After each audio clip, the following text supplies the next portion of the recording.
Hello, my name is Gua Yaba. I come from the Kalbangunigal Murray Gubbi of the Kamilaroi Nation.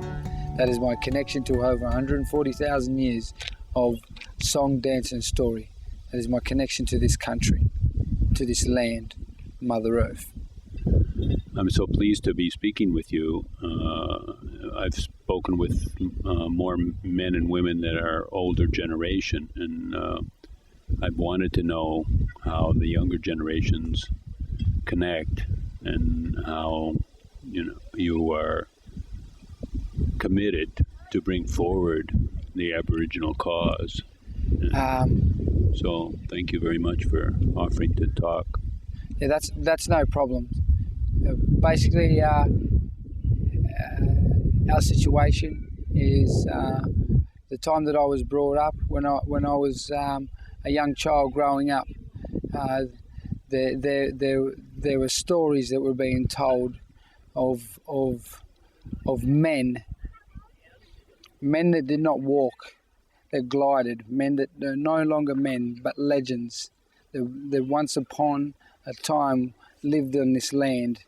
Those men, those legends that did not walk but glide, they were 4 strong warriors, and they have laid a platform, a foundation for us that is very significant to the survival of us, to our independence. What they did in 19, we got recognized as a race of people in 1967. We had our referendum. The day before the referendum, the day before they accepted us, as a race of people, we were classed as fauna and flora. The Fauna and Flora Act. That's the wheat. That's the cattle. We were considered lower than that. So sheep and Weet-Bix and lamb chops. They were worth a bit more than us. That was in 1967. We had that. That was an historical moment for Aboriginal people in this country, and basically they've set a platform. And me being blessed with the opportunity to hear the stories and the voices of these people who were once men but are now legends. It's amazing. I've grown up all my life wanting to emulate. See, they portray, they say your role models and all this stuff. They put them on a poster, and you put your poster on the wall. Well, we don't do that. We don't do that.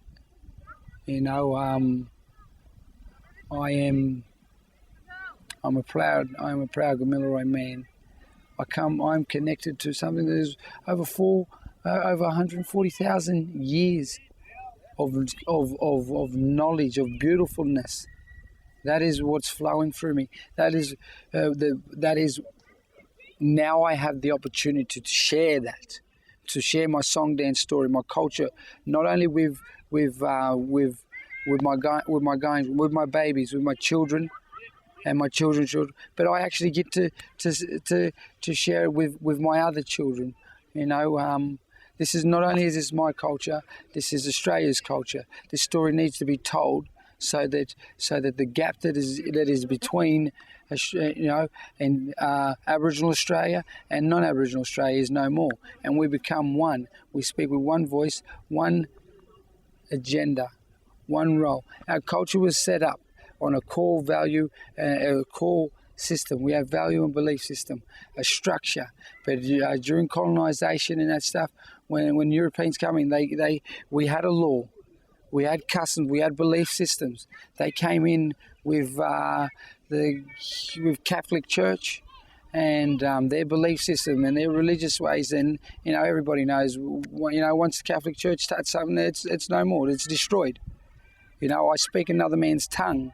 I wear another man's clothes. Right now, I'm wearing my clothes. But I am speaking another man's tongue.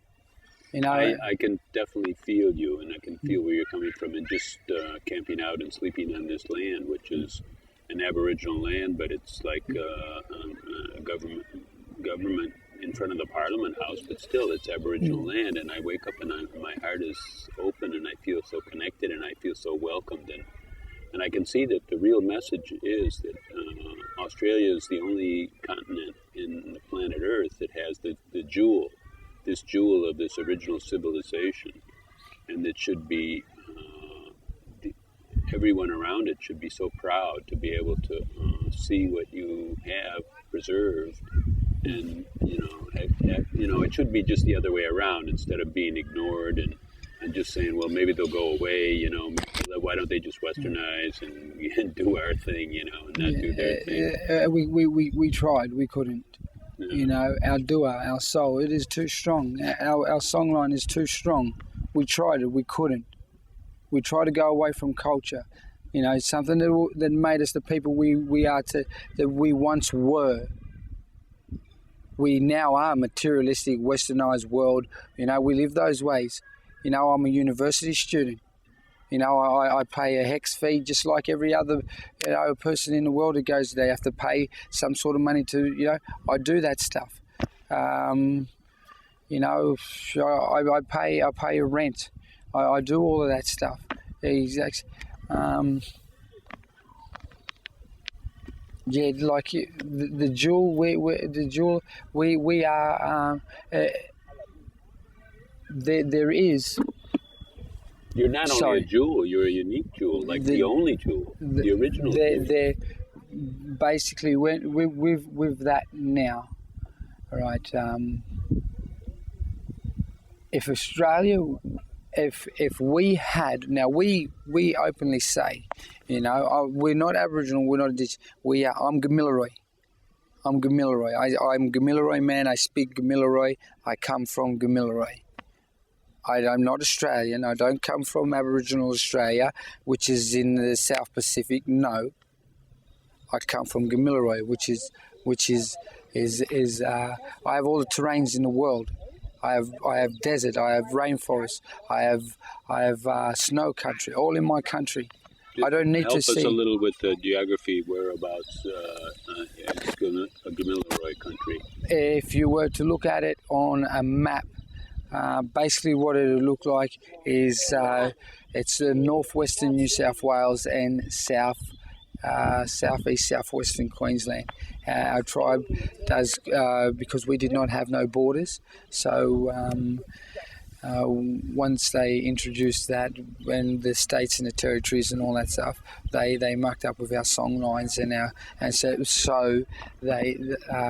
so some of us thought, but they did not.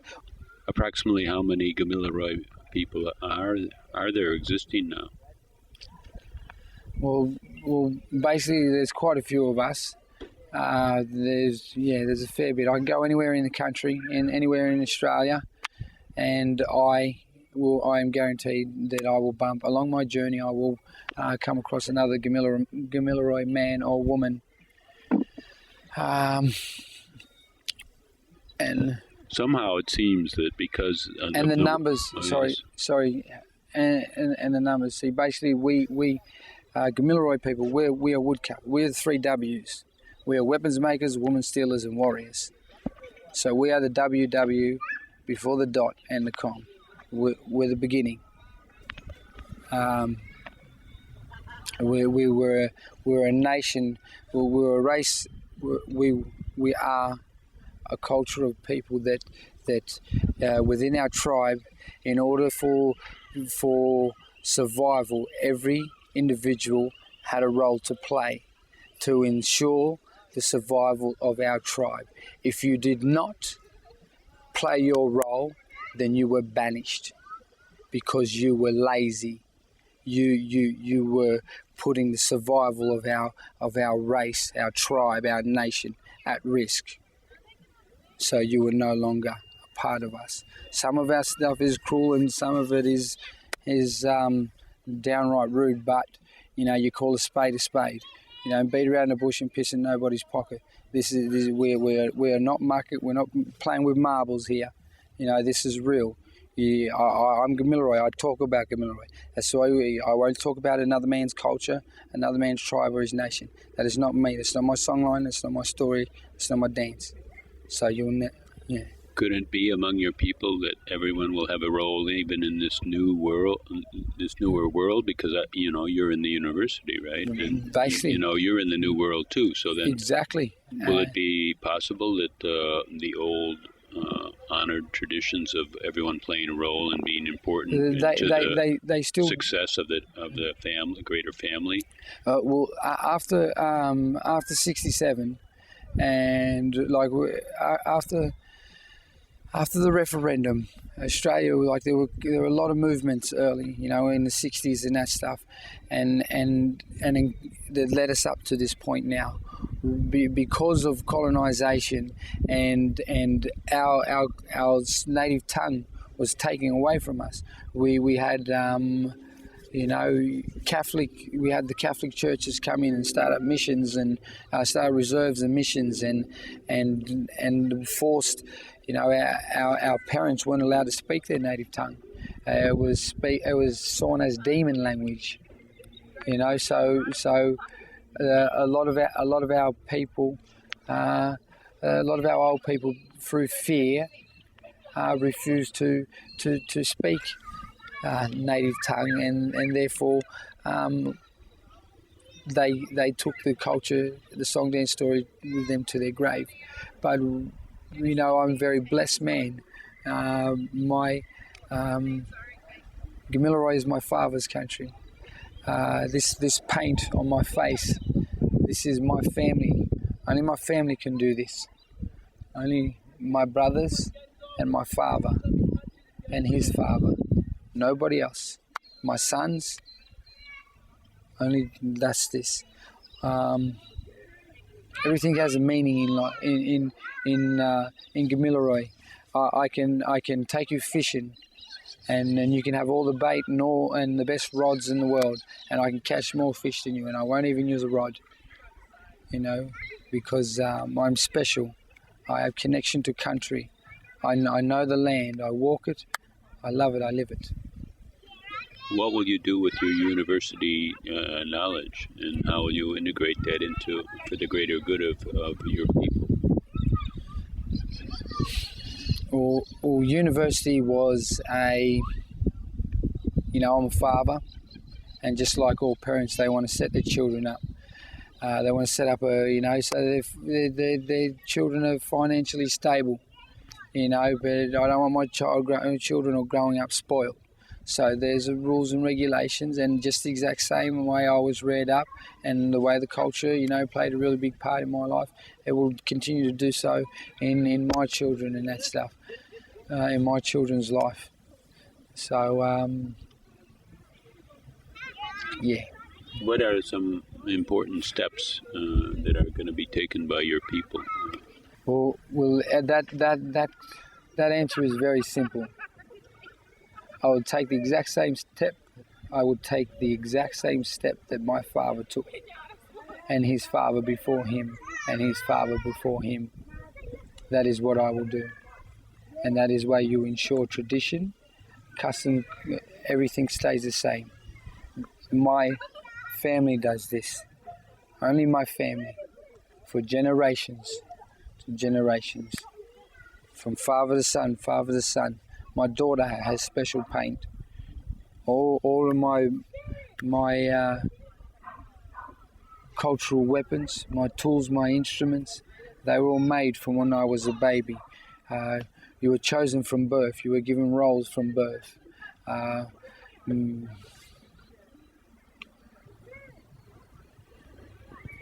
Thanks for explaining so many of these things, right? We're really starting to understand. But, the real knowledge, I don't believe you're getting from any university, but somehow you want to know how others are acting or... Well, I got told a very long time ago by a great man by the name of Richard Bell. I have the utmost respect for him. He's one of Australia's... he's an art activist. He's a controversial artist. He's a very beautiful man. and I have the utmost respect for him. When I actually first thought about attending university, he said to me, "University is a land of broken dreams." And then I went home and I was thinking, why did he say that to me? And in the beginning, before you go to university, you have all the dreams in the world that you can do great and wonderful things for yourself. And then after that first semester and that second semester is over, those dreams turn into nightmares. And yes. I think a vision is important, which is kind of like what you're saying, a dream, and to have a vision that makes you feel like, yes, like you have a power, like you are able to achieve it, you know. And in that sense, you need to choose a dream that seems to be realizable and leave also an open space for the miracle of whatever happens to happen. So basically, a vision and a dream that Kamilaroi, it is already there. You don't reinvent the wheel.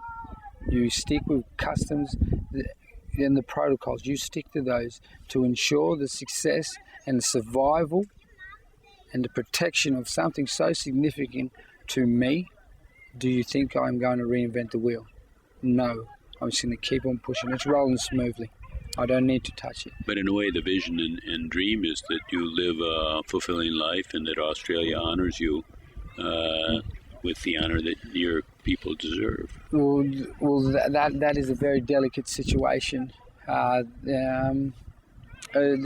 We've been waiting quite a long time for acknowledgement.